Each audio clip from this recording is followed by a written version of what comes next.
Hey everyone, James from TeaDB here, bringing you another in-betweenisode. So this is going to be the question and answer in-betweenisode that I try to do a couple times a year.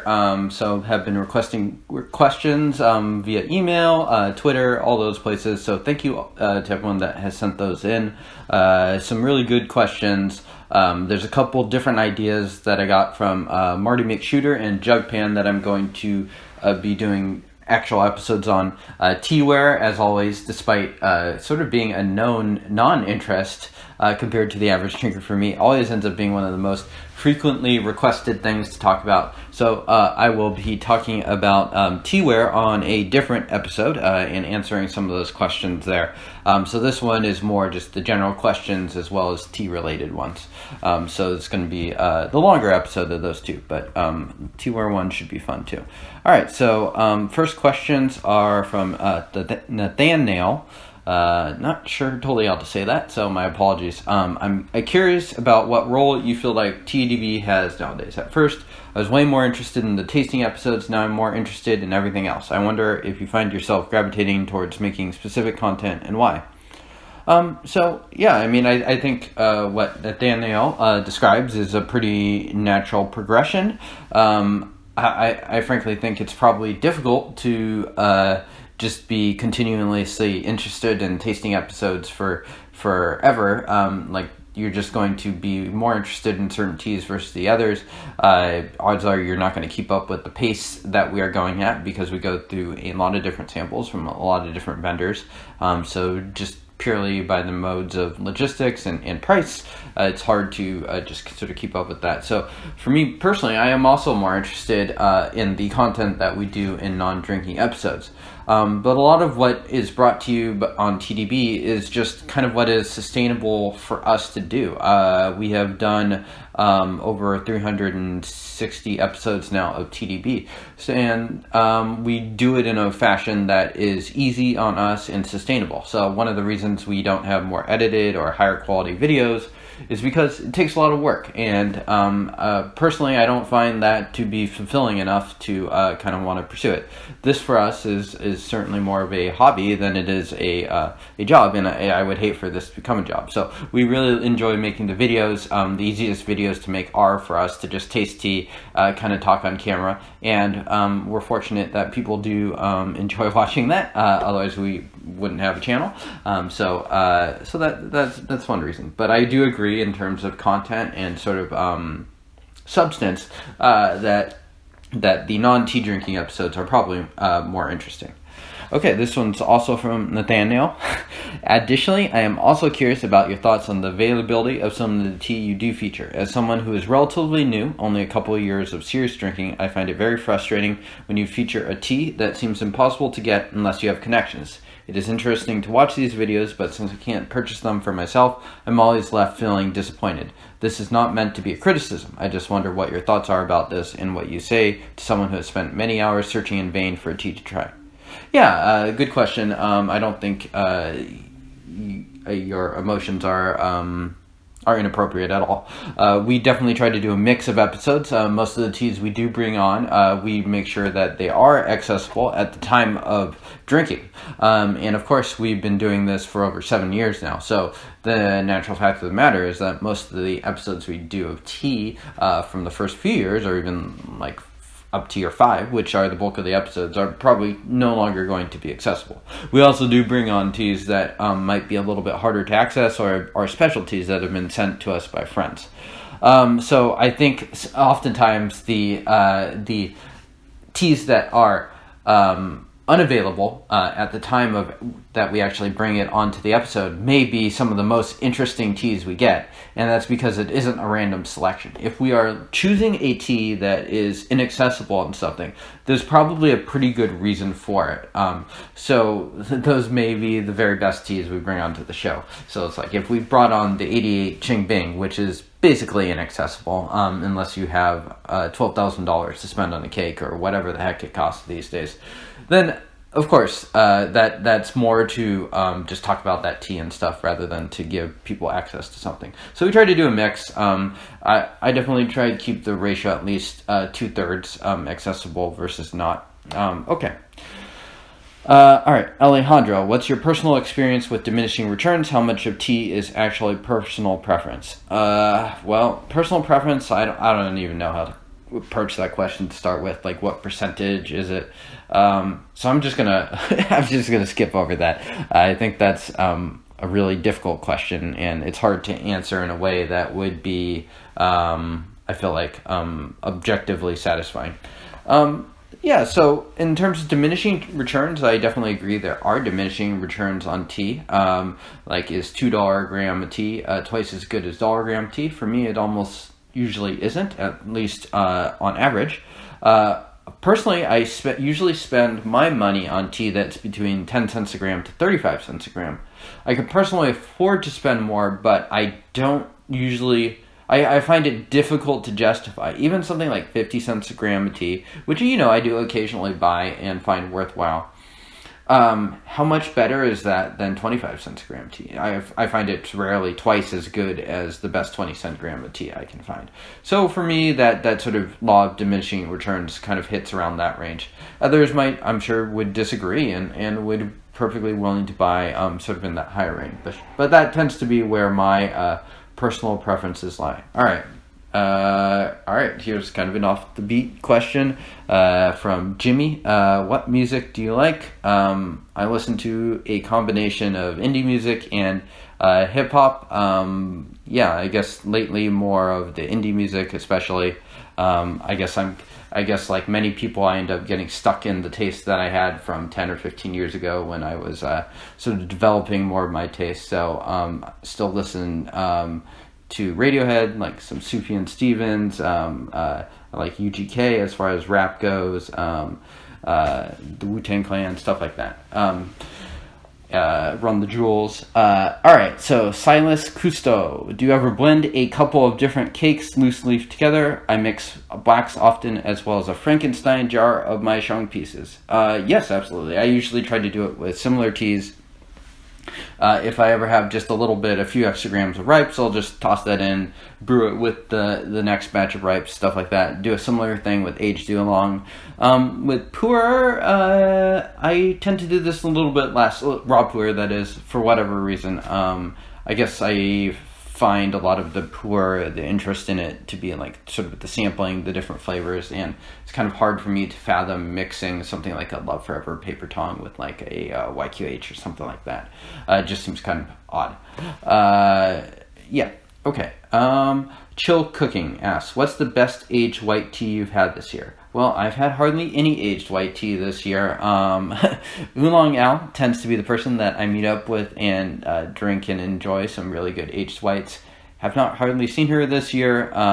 The tea, I guess, that comes to the front of my memory is the 2014 Gongmei brick from White Tea. Enjoyed that tea quite a bit. And considered picking up a brick. May still do so. I just have been a little uncertain of how much I do like aged white tea. Okay, this one's from Chris, who asks a bunch of questions. The first one is, have you ever roasted your own tea? Any tips on DIY roasting, maybe to age an oolong and keep it longer?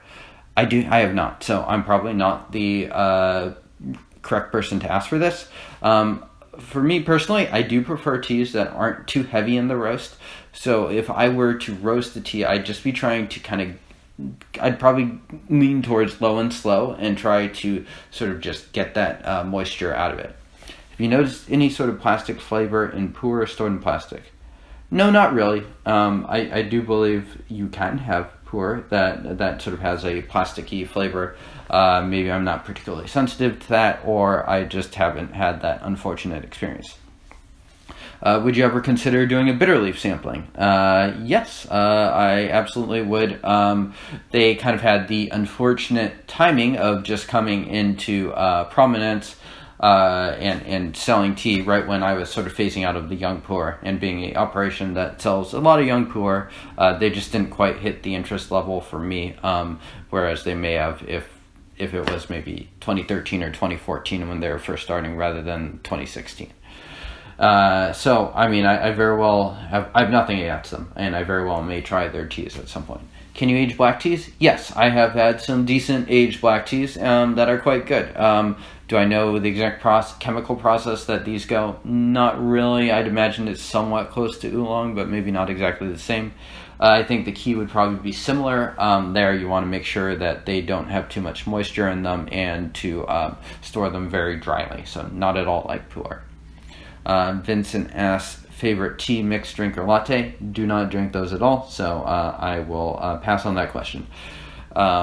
And Ari asks, what do you do when all your tea tastes weak or uninteresting? Lately, my solo sessions have all been pretty boring, but I never have had this problem drinking with other people. I don't think I brew tea that badly compared to my friends. Whew, that's a tough one. Could be a lot of reasons. I think one thing to note is that your perception when you drink on your own versus with others is just going to be dramatically different, even if you are brewing the tea and you're even getting identical cups there. We just perceive things. There's just so many things that can affect our perception of teas. Social things could definitely be a pretty big factor. I know for myself it certainly can when I'm drinking with others, which is one reason why it's good to sample tea with others, but it's also good to have that experience of bringing that tea home, trying it without that social pressure and seeing how you like it. If your tea is actually just weak or uninteresting, then I think the most logical thing is to brew it harder. Make sure you're using boiling water, unless you're brewing green or white, and just make sure you're brewing it for long enough.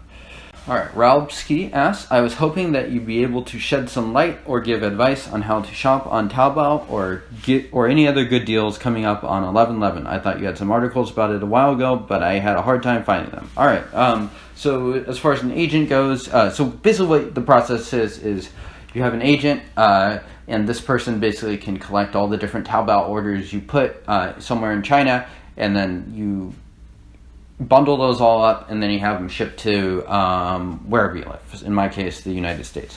So basically, you find the agent I use is SuperBuy.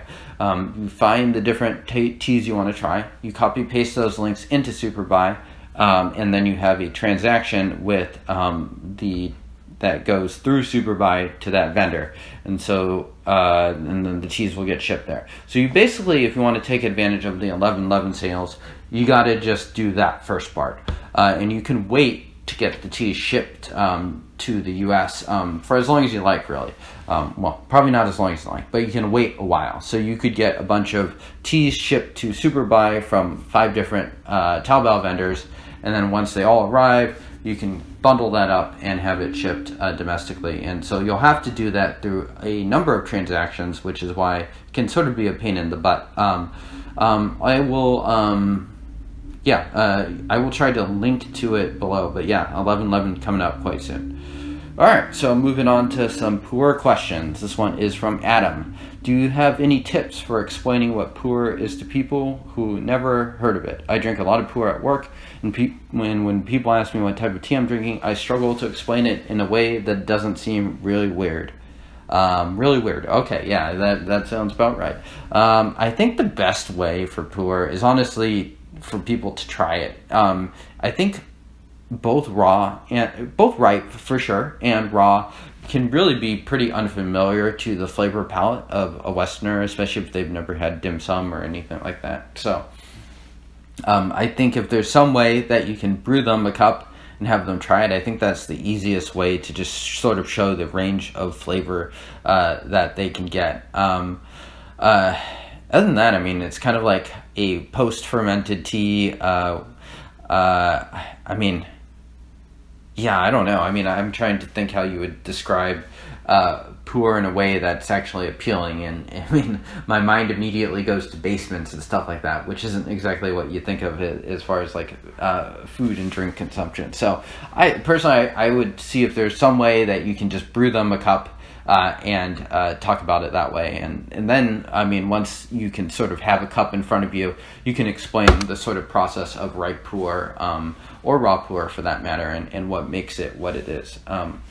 Language and Learning asks, how can someone learn what good Pu'erh is and how properly brewed Pu'erh should taste if you don't have any experienced Pu'erh experts to drink with? I mean, this is kind of it's a basic question. It's a good question, but I don't know if I have any special tricks for this. You need to just try it a lot. One good thing about the internet and just getting tea here and setups, you can get a ton of reps on these teas. You can brew it many times. You can get a lot of steeps out of it without ever leaving your home. So, I mean, that's great. You can get a lot of experience. Not to say that's an exact replacement over brewing tea with an expert, but you can learn a lot just on your own. You can read about it. You can watch people brewing it, such as on this channel. I mean, frankly, it's just not too different from learning anything else. You have to do a mix of these different things. It's not too good to be reliant on one thing. In the same way that if you had a Pu'erh expert, quote unquote, and you just learned everything from them, you would develop some kind of weird habits too. So it's good to have a variety of sources. Watch people brew. There's certainly more than just us that you can find that are making videos on tea on the internet too. So while it's definitely an advantage to learn from someone that knows what they're doing, you can certainly get a lot of reps and quick feedback from just brewing it and doing it on your own. Okay, Chris asks, when ordering a tong of Pu'erh for storage, does it ruin the tea to open it and take a cake out to drink now and store the rest for later? No, absolutely not. Tea and Pu'erh are pretty robust things. What you can do, even especially if you're just taking out the first or second cake, is you can even just take the cake out and tuck the bamboo tong back in. I've done that before. Works great. Yeah, so no need to worry about that. Enon asks, I know you guys are into Shou and Sheng Pu'erh, but do you guys like any Heicha from outside of Yunnan? I'd be interested to hear your perspective of something like a Lubao, Tianjian, or Fubrick versus a Shou Pu'erh, since wet pile fermentation in Pu'erh was adopted from the long traditions of those types of teas. A video tasting would be great. Yunnan Sourcing carries a whole bunch of options. We have actually reviewed these teas in the past. I enjoy most of them. Many of them do sort of lack that intensity and strength that Pu'erh brings. In fact, I think we're bringing on a Luan next episode, which is a little different from the teas outlined there. But comparing them with the Shou Pu'erh, that's probably a good idea. That would be interesting, especially something like a Lubao, which is similar but different. Okay, so yeah, maybe that's a good future episode idea. Beautiful Coconut asks, what do you do with the wrappers from your finished Pu'erh cakes? Do you collect them or just trash them? I recycle them and I keep the nafes. Nafes are enough, take up less space. Personally, I don't feel the need to hold on to all the wrappers, which, I mean, we're talking like 25, 30 at this point. Well, probably more than that, actually. Question for your Q&As. Why did my YQH go flat and yield a golden brew rather than a darker golden brown in less than 2 weeks? This is from T1234. So drying out is possible. 2 weeks is on the short end. So I would think that this is either a weird piece of the cake. For instance, if you had an iron cake and you broke up the piece of iron cake really finely, and so you had a bunch of loose brewings, that would be a very different session than if you just had one big giant chunk of an iron cake. So it's possible. That's obviously one of the more extreme examples, but you can have sort of a gradation of those. So if you brew something from maybe the core of the tea cake versus like the outer rim where it's looser, you could have a different session that way. Either that or it was brewed differently. I would lean towards those explanations if it's just 2 weeks. I think it's unlikely that the tea has changed so fast. The other explanation is if that first session was right when you got the cake, maybe there was some jet lag factor. Harder to say as far as that goes. Okay, so this one is from Sean. I would love to see a segment that goes deep into discussing the rinsing of tea, with an emphasis on Pu'erh, both raw and ripe. I'm most interested in the rinsing of ripe Pu'erh. Is it necessary? And more importantly, why is it necessary? I'm interested in what your own personal reasons for rinsing are, as well as how you do it, how long, at what temperatures, what do you do when you have compacted tea chunks.